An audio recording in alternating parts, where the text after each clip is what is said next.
We just got an alert that meeting is now streaming live on YouTube and recording is blinking. Give it 1 second until Anna Karen Okay. posts, and then we'll be ready. Okay.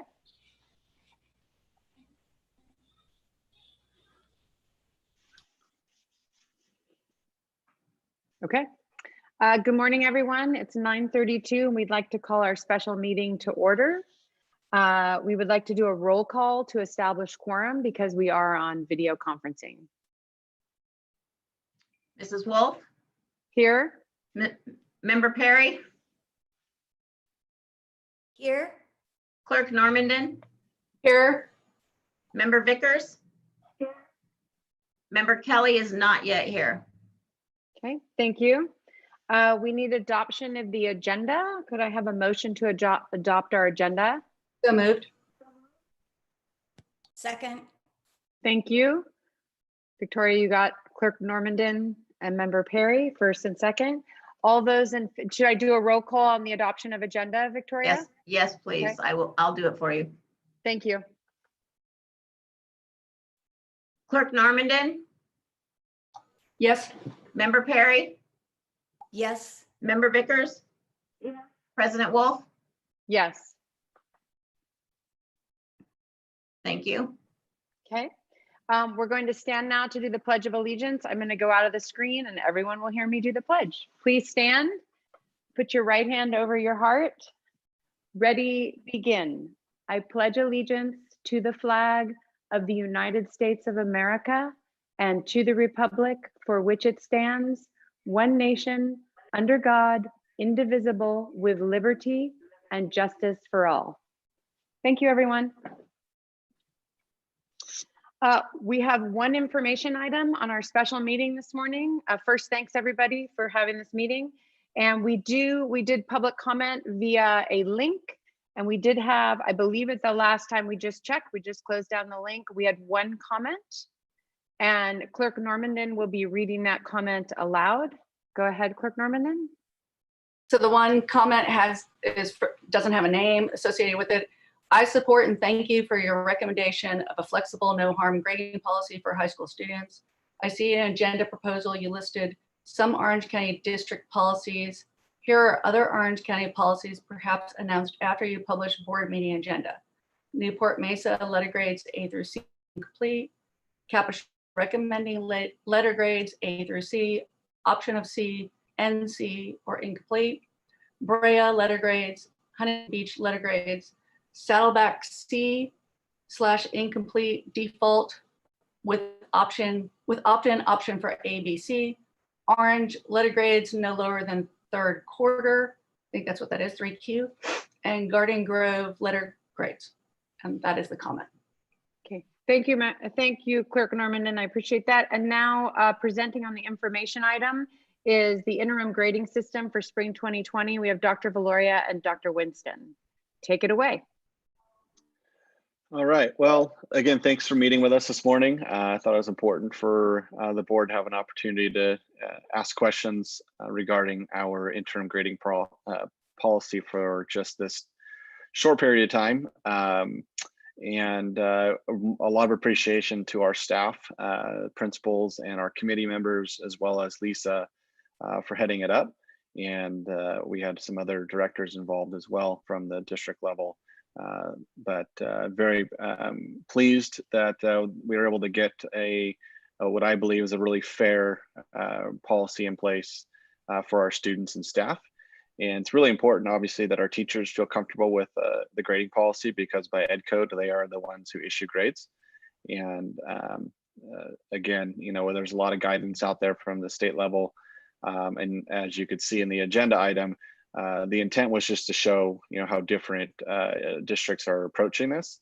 And I think, you know, again, our approach here fits us well. So I'll go through it really briefly. I know you've received it.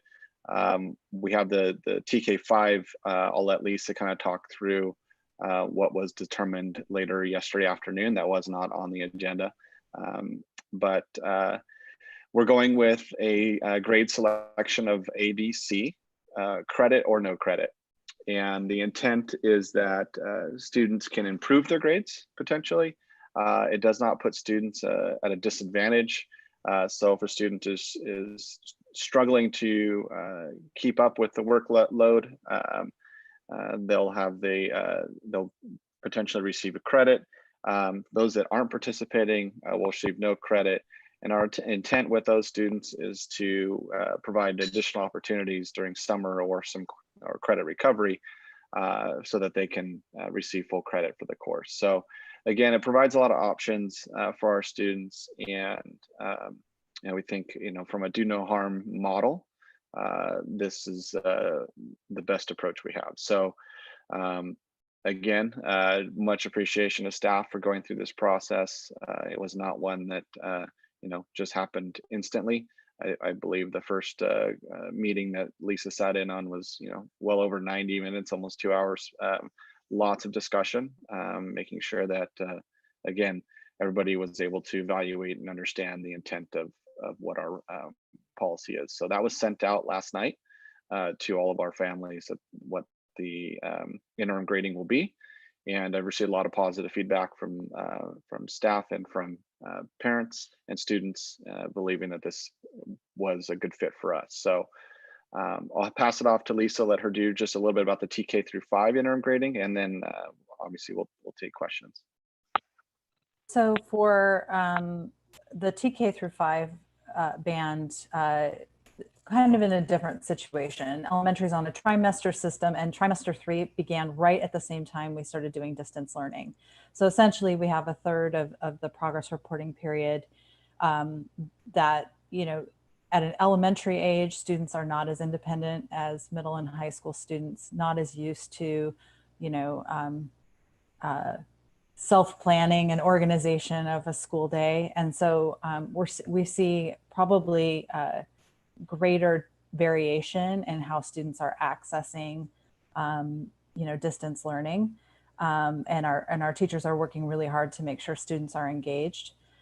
So we felt that it was the most fair and equitable manner of progress reporting at the TK through 5 range would not be to do marks or grades, rather than teachers, because they have the same group of students for the entire school day in all areas, that comments on narrative summaries that are focused on facts related to students engaging in learning activities, the level of participation in distance learning, and performance on teacher created assignments and informal assessments. Our elementary staff use a lot of applications that provide automatic feedback to students.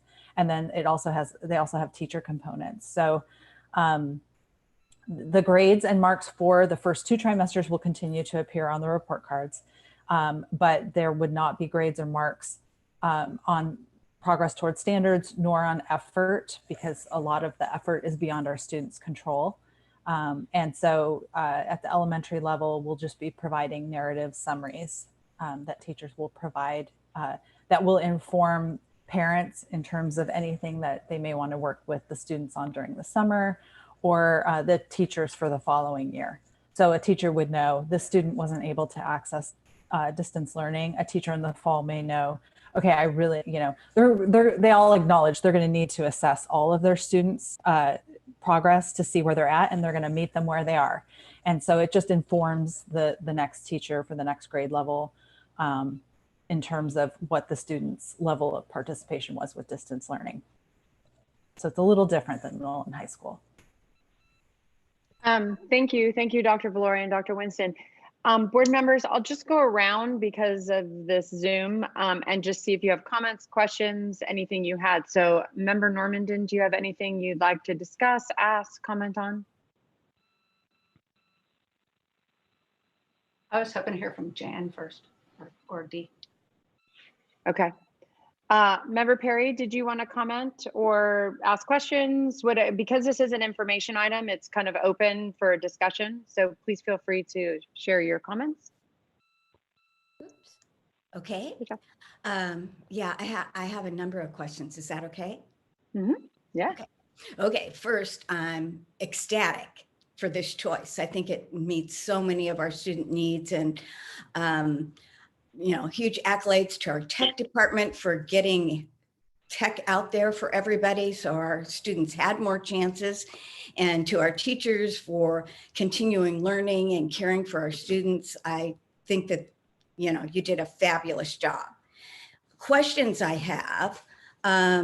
So I noticed that for admission purposes to UC, they'll continue to calculate GPA using all A through G courses completed with letter grades in grades 10 and 11. And that courses with pass or credit grade will not be used in GPA calculation. So what happens for the students? Is it a disadvantage for students in grades 10 and 11 to not take a grade in an A through G class? No, there's no disadvantage. It just doesn't calculate into their GPA. So, you know, I think our intent, obviously, is to have as many of our students take, you know, do get grades. Obviously, the teachers of record will work to assign the grade. Mhm. And if there's some reason that the student, again, it's going to be a case-by-case basis. If there's some reason that that student is unable to, you know, accomplish what they need to, but the teacher still feels that he or she has met the criteria to receive credit, they'll receive credit. And so from the UC and CSU perspective, it means they've met the criteria to pass the course, but it does not factor into any sort of GPA calculation. So. Okay, so no harm. Basically. Correct. Good. Correct.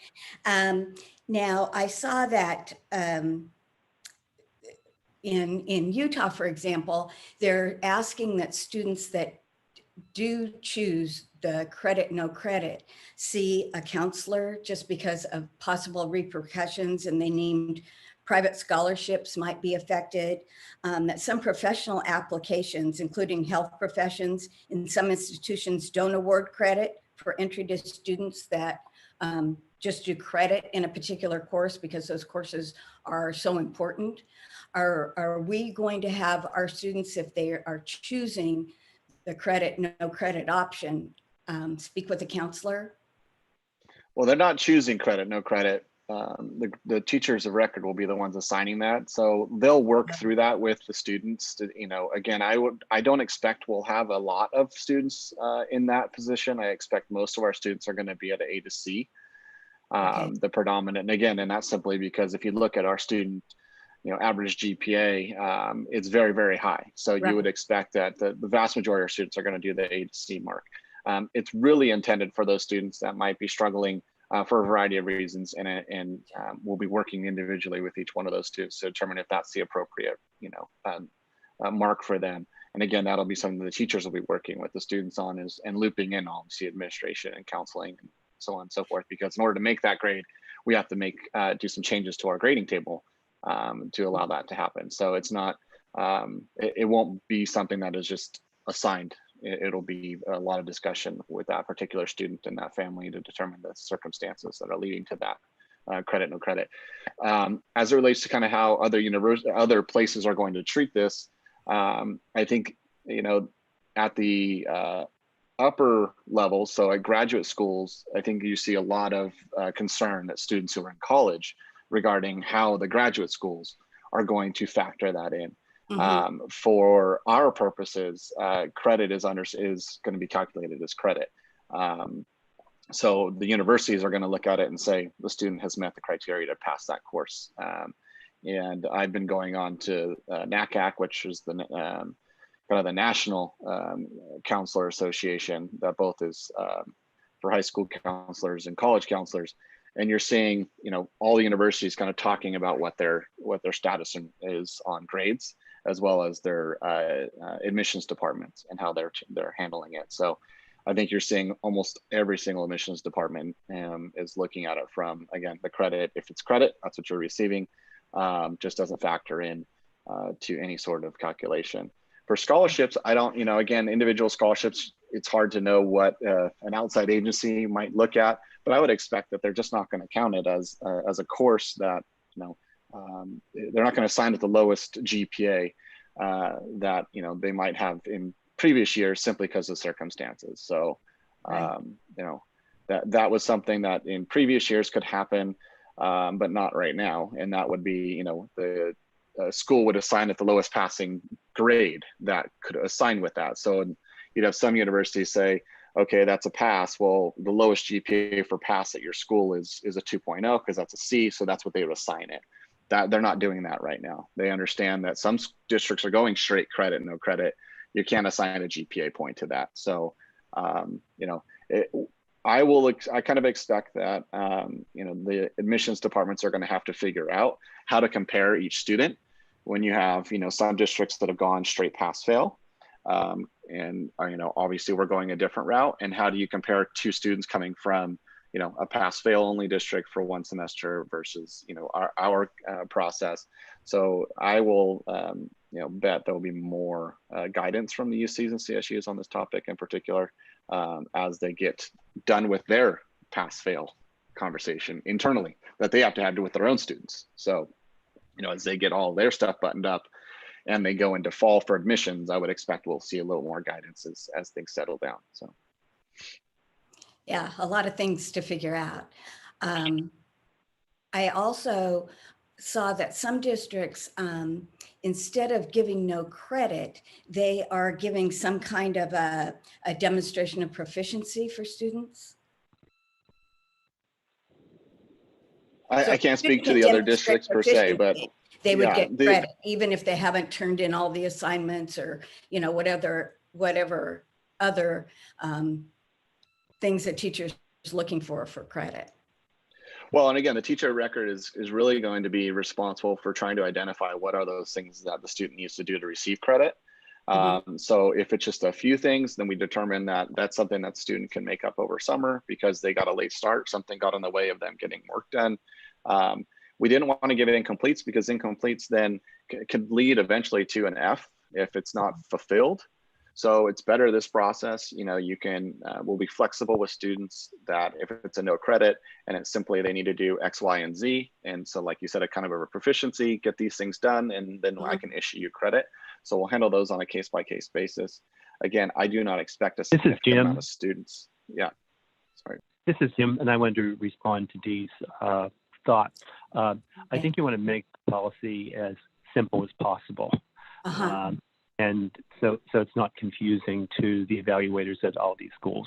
I think this is a challenging time. I think all the colleges are going to be bending over backward as far as to make this work. I think a lot of colleges are going to go out of business because particularly the small ones, because they're not going to be able to get the students. So I think for us, I think the policy is really a good policy that the staff has brought forward, but I would just try to keep it as simple as possible. Thanks, Jim. No, I agree. I think we're giving students great options. I just had questions about some, and like Dr. Valoria said, it wouldn't be very many students involved, but I know we do care about every student every day, and just wanted to know if we had things in mind for those kids. And I love that their staff is going to be working with those special cases. You know, I'm great with all this. I think it's wonderful. Member Perry, do you have any more questions or comments that you wanted to share? No, I'm muted. Okay. Victoria, I wondered if Board Member Vickers had comments, and she, just so people know, she's on speakerphone via Victoria Weber's phone line. Do you have any comments? Yes. Can you hear me? Can you guys hear Jen? Can you hear me okay? Yes. Yeah, Okay. now I can. Well, I just listening to Member Perry, and it just very much. Can't hear her now. Can't hear her now. Jan, hold on. Thanks everyone for your patience.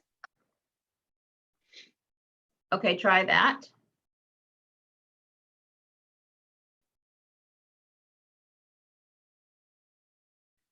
Jan, okay, try that, please. Okay, is it better? Yes. Yes. Okay. I just have confidence in what our district staff put together. As we normally do with grading, or when teachers get together as a group and decide they need to revise how they report, particularly elementary level, that it comes from the teachers. And I believe that the guidance of administration, that's what we've come up with. I'm totally in support of the plan that we are going forward with. I think it definitely upholds the do no harm, which has been requested from the state. It troubles me at all to start to look at other districts because I think other districts have not had the technology capabilities that we've had. They haven't had the success in putting this learning into place. They have maybe higher percentage of students that have struggled with getting the access to distance learning. I think that as far as Member Perry's reference to proficiency, that I just think that we address, our staff addressed what applies here, and I'm very comfortable with that. And in comment to what Dr. Valoria said, I can't imagine that there would be an institution in this country that would not consider what this time has meant, and just know that if they have a 10th grade student applying to college in 2 years, that they're going to say, remember this semester was such an oddity, and I can't imagine that any reputable institution would not keep that in mind. And so I don't worry about that, and I think the same thing with any scholarship arenas, that people are really seem to be aware and cognizant of the exceptions. So I'm very, very pleased with the plan. I think it covers the bases for all of our students. Thank you. Thank you, Board Member Vickers. Board Member Normandin, would you like to comment, or do you want me to go to Board Member Kelly? Or he commented, but I'll double check again. Anyone, of course, can comment again. I'd say check with Kelly. Just okay. Board Member Kelly, did you have anything you wanted to add to the conversation? I'm just kind of taking turns because it's very hard to crosstalk on Zoom. Yes. Again, I think the staff has done an exceptional job at looking at all the variables and what other school districts are doing, and looking at what the CSU and the UCs are doing. There's been an awful lot of information in the professional journals from the Chronicle of Higher Education, et cetera, on about this. And I think we're right on. Again, keep it simple so that it's easy for the evaluators who are working at all these colleges to be able to give our students the best chance possible of getting admitted and getting scholarships. Thank you. Thank you, Board Member Kelly. Board Member Normandin. hi. So my comments are thanks to tech and the teachers and administration for putting all of that together. One, just for the learning as well as for this policy. I think it does align with every student every day well, and also aligns with more of the individualism that we're working on with students, with teachers, which has been so much that they've been taking on. And so it really allows them to look at each individual student. My only question relates to the policy of do no harm. And I was trying to think of a scenario, maybe Dr. Valoria, so you can explain how individualized this is going to be. But if it's do no harm, and let's say the student only had one assessment by March 13th and it was a C, and they normally have a B or an A GPA, right? So a C would be something below. Or if there wasn't a way for that student to increase that C for whatever reason, right, what would happen with that student? Catherine. I guess the question, just so I want to make sure that I'm hearing the question exactly. So a student who was prior to March 13th just had a C, and between now and the end in June is continuing to do work that's being assigned. And if it's at an A or B level, the student's grade would then increase. I mean, that's part of the intent, is that, it's not that they're stuck there. So there should be opportunities that the teachers are providing the students between now and June. I think what leading up to this point, a lot of teachers were, because we hadn't determined a grading system yet, we're saying, what we're doing right now is just for credit to keep you, to keep you engaged. But obviously now that we have a grading system in place, starting yesterday, I think you'll see teachers maybe making some adjustments and saying, this is what, you'll continue to, if you had an A and you're continuing to do this work and it's A work, then, you'll continue to do that. Obviously, teachers are the ones that get to determine, using the grading scale that we've provided them, what the students' grades will be. But I would expect, and maybe Lisa could comment because she was in those meetings, what the intent of going to A to C, I think, was not to lock a kid in at a C from March and just say, you're doing all the work, you get to keep your C. But maybe Lisa can comment because she was really a part of those meetings. Well, and the second part of that, Lisa, before you comment, was also what if the student couldn't access or had some, right, like some other thing happen within their family or life where they couldn't participate? So I think one of the reasons that the staff felt so confident about going to the A through C model is because the students that we're aware of, the students who are not accessing, and we have a triage system of support in place right now for that. We have our counselors and our student support specialists reaching out. Our goal is not to leave any student out of distance learning. Obviously they all have different factors, and if they're not accessing, so if they had a C, our goal is to help students improve their grades, right? So maintaining some active participation in distance learning that they can maintain or exceed their grade.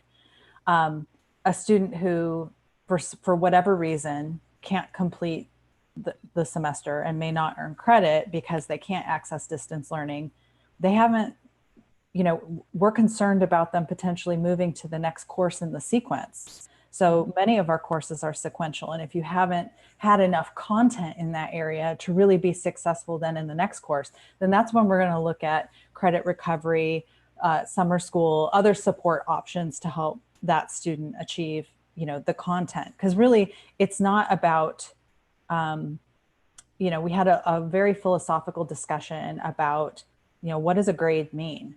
A grade doesn't necessarily mean that you have learned the content. It meant you did the assignments, you did what was expected. Of course, we would hope that our formative assessments are leading to that. But we know that, a student, we want them, the goal is for learning to occur. And so we want them to be able to learn the content and be proficient. That's the ultimate goal. So we don't want to harm students by having a D that would impact their GPA or failing a course, because that's not what it's about. It's really about making sure that they have the content. And so we will work with the group of students who are, the small group of students who are not able to access distance learning.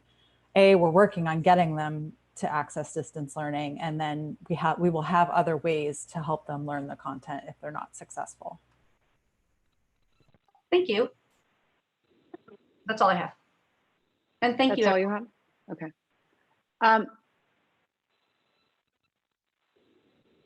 Member Perry, I see you talking, but you're muted. I think I see you trying to talk. There you are. Okay. Okay, go ahead. To tag on to what Board Member Normandin was saying, so if a student who is usually an A or B student, but circumstances have come up and they're getting a C, could they opt, or the teacher opt, to give them credit so it wouldn't affect their GPA rather than a C?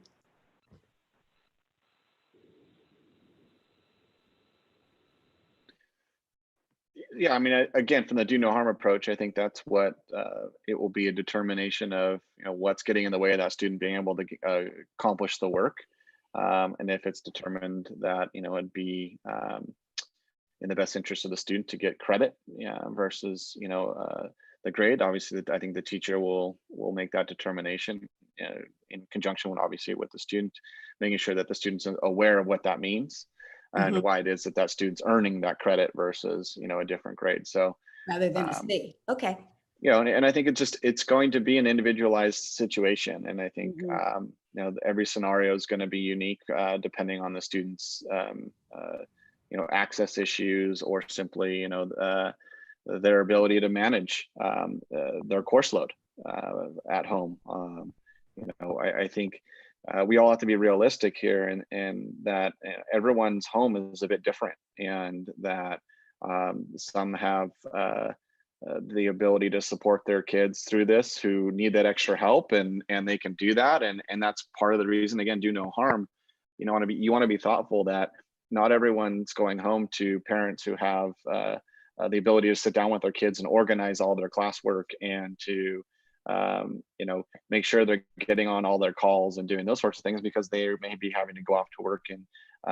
And so are you punishing a student simply because it's harder for them to organize digitally, which it is hard for kids to create an organizational system. When we're at school and the bell rings, they get up and go to the next class. Like, they know that this is their system. When they're left, you're talking about teenagers and younger kids, that when they're left to try to figure it out on their own, that is why this system needs to be flexible. And so we can respond to those situations and, aren't doing harm to the students. I think, for us, I'm hopeful that this will help guide us as we turn into fall, because today, at noon, we're hearing that the governor is going to have a press conference talking about what it might look like as we start to reopen. And so we're all kind of sitting on the edge of our seats, wondering, what does that mean?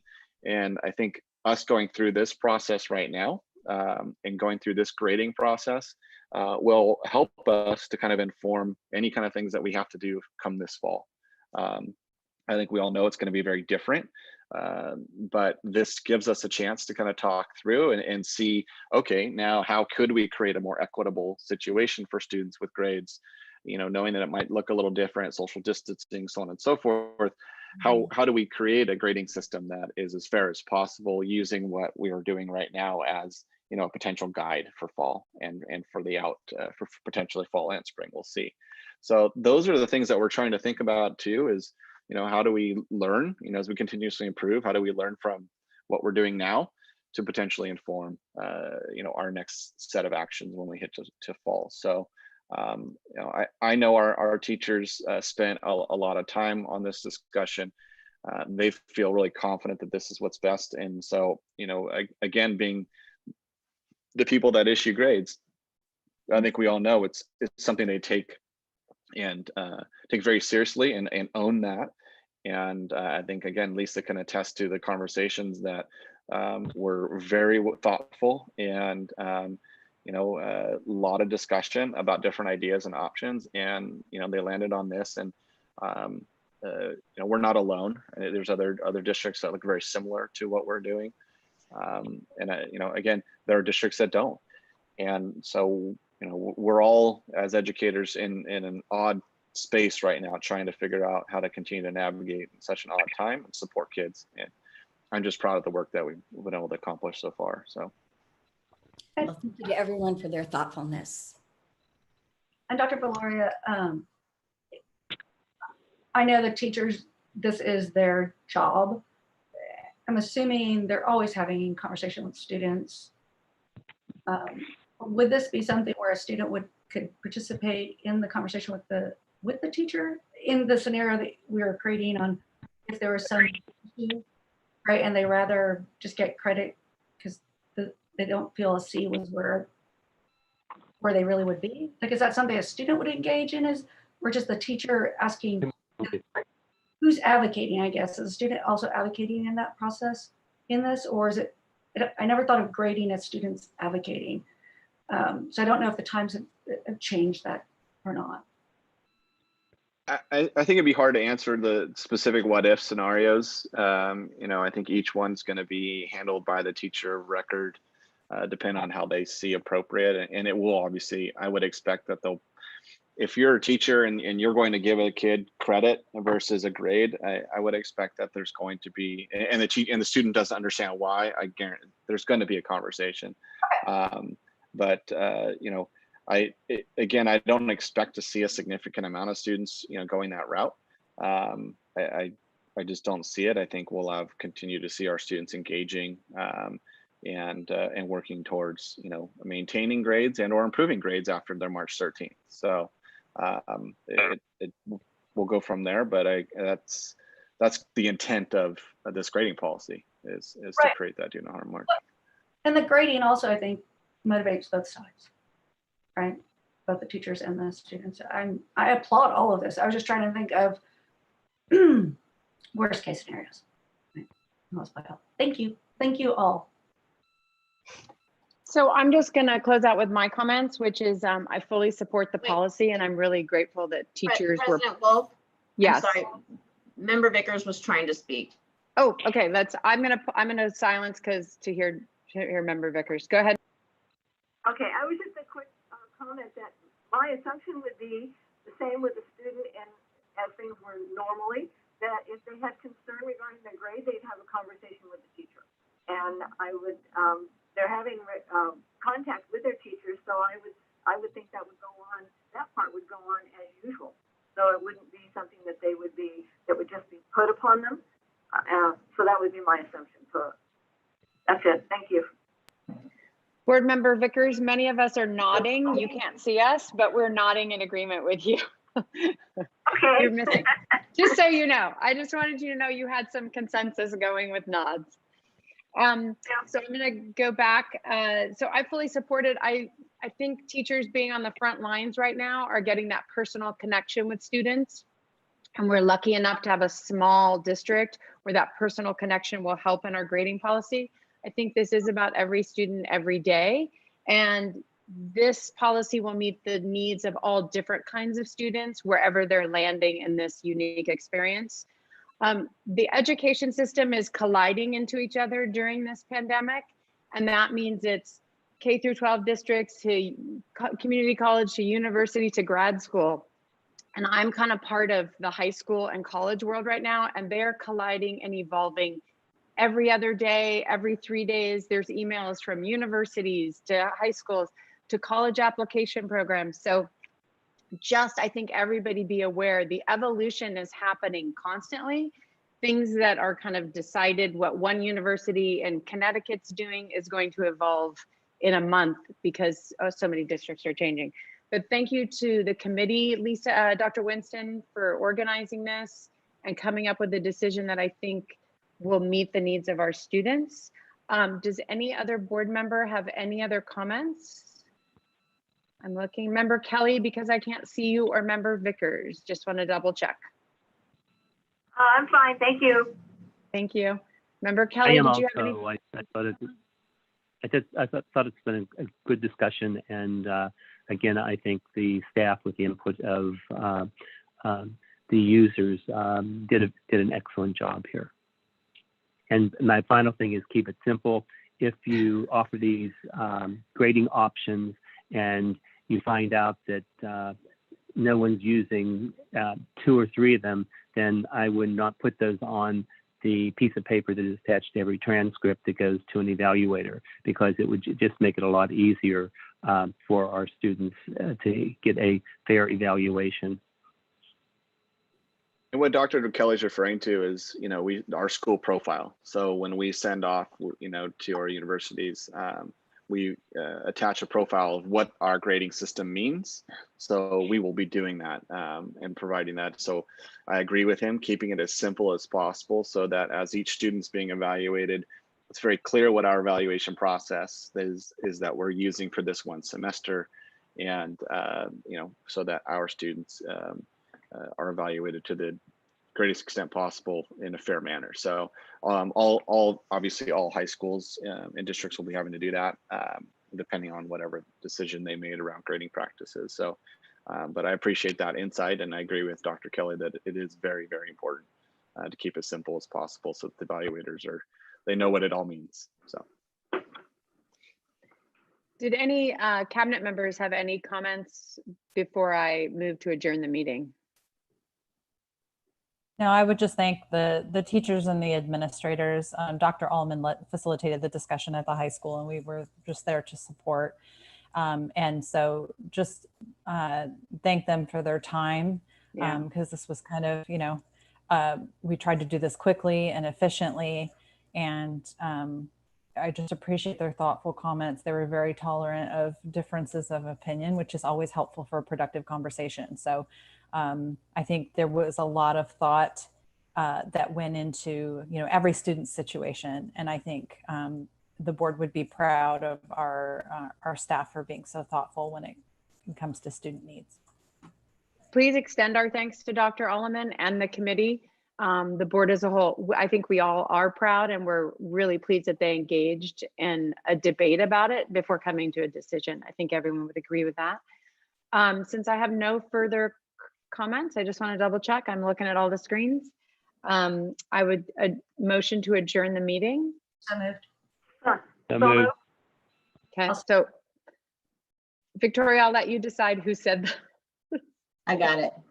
Okay, and are we going to do a roll call for the close? Okay, Victoria is going to do a roll call on adjourning the meeting. Member Kelly, I agree. Closed meeting. Member Perry, Yes, adjourn.